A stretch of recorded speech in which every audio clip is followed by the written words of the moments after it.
going to do a series of half a dozen or so brief poems that kind of take us from the beginning of the story of Siberia through some of the episodes that I was going to say my parents, thankfully my mother didn't have to, that my father and his two sisters experienced with my grandmother.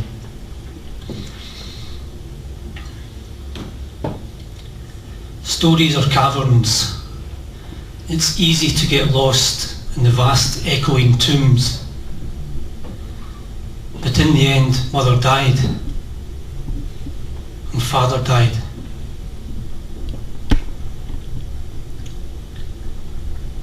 I know it now. It has a number written in a letter to me by the Polish consulate in Tehran. A number and a row in a real suburb,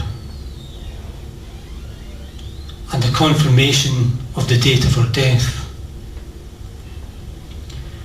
No longer the unknown grave, no longer the unvisited grave.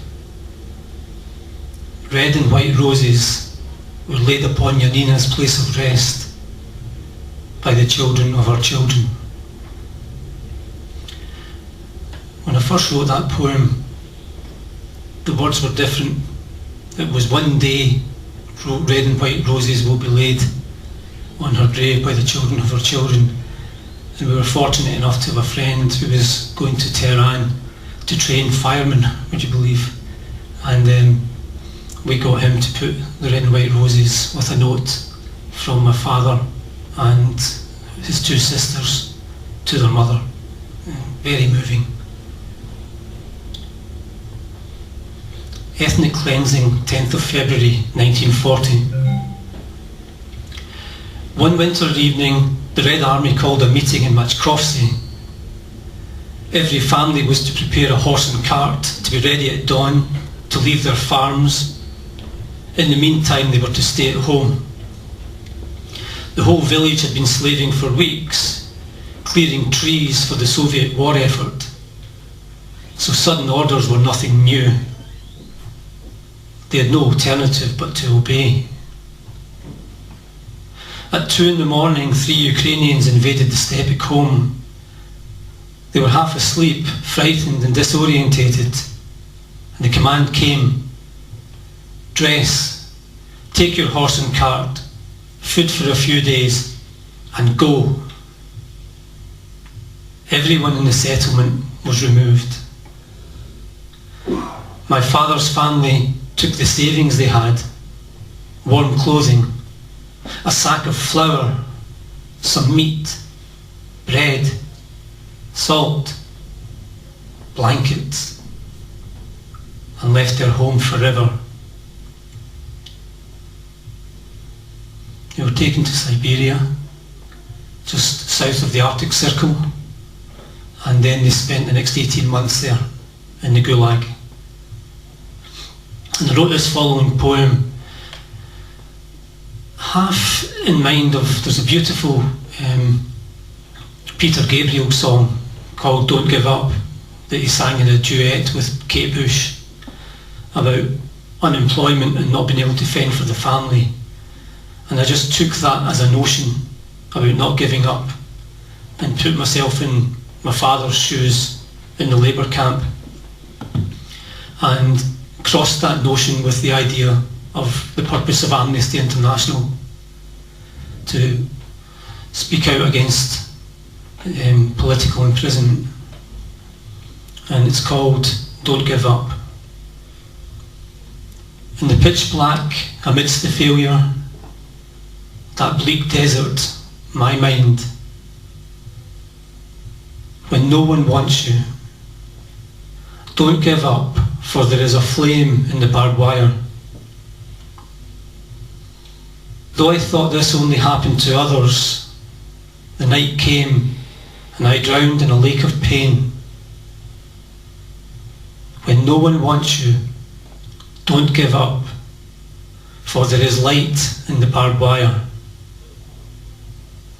Trying to settle into my fear, Remembering my lovely children, I cannot reach and touch them in this wall of walls.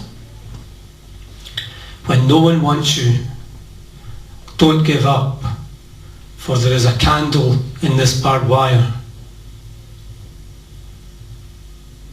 And when Janina fell for the first time, ill and weak, Mother Mary, please, when no one wants you, don't give up, for there is hope in the barbed wire. When Solzhenitsyn crumbled in New Jerusalem, something grew in its place derived from desolation. When no one wants you, don't give up, for there is love in the barbed wire. When my father held his head in his teenage hands, his young sisters around him in this gnawing gulag, when no one wants you, don't give up, for there is a precious candle that shines like God in the barbed wire. Many of those who were taken to the gulag, if they survived the 3 weeks in the cattle truck, died in the gulag. Danka told me a story of a large family, mother, father, 16 children, and in the 18 months that they were in captivity, the mother saw all 16 of her children die and her husband. And I wrote this poem about them.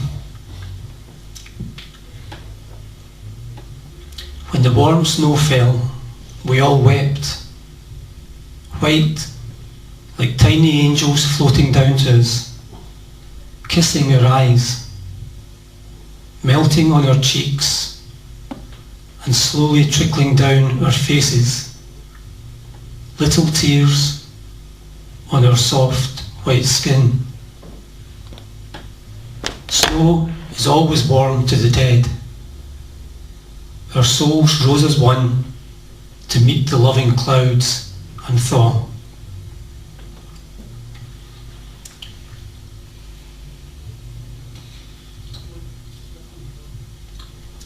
In the summer of 1941, each day after the first shift making stools for the Soviets, my father pushed timber into the Dvina that flows from Kotlas to Archangel at the Arctic Circle, Siberia.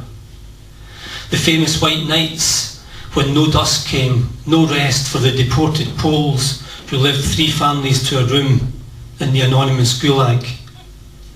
Working round the clock, stacking logs at the riverside for the long float downstream. The logs piled on top of each other at the river's edge, the retaining supports removed, they toppled into the current.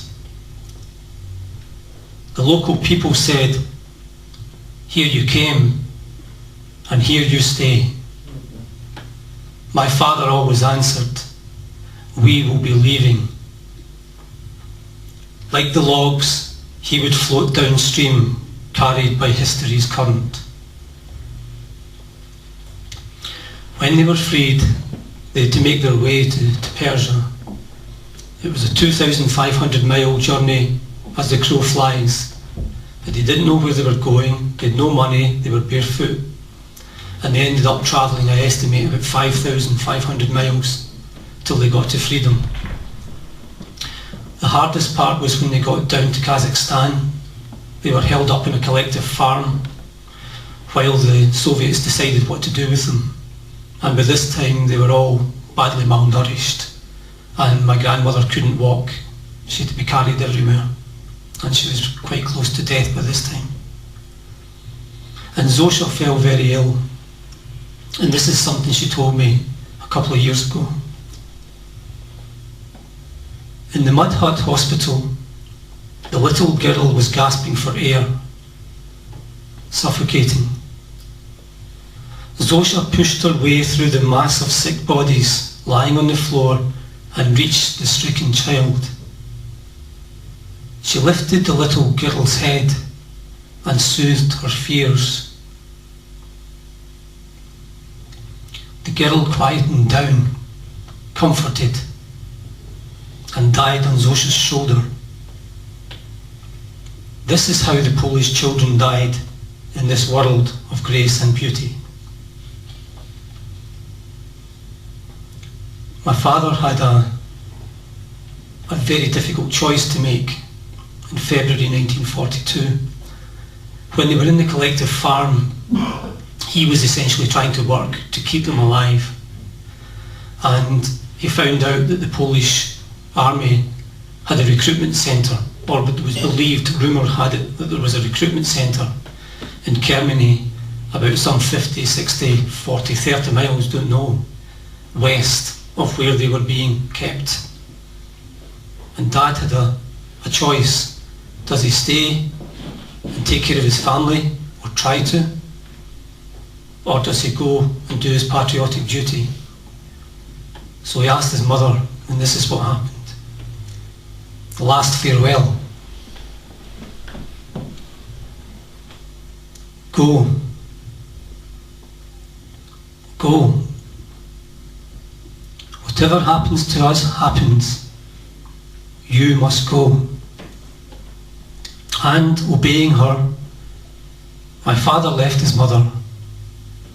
She to die of starvation, he to walk 30 desolate miles in the hot Kazakh scrub, seeking a Polish recruitment centre for the army that, rumour had it, was west of the unknown collective farm where my two teenage aunts tended Janina in the desperate hope that she would survive these last few weeks before the troops came to take them to freedom.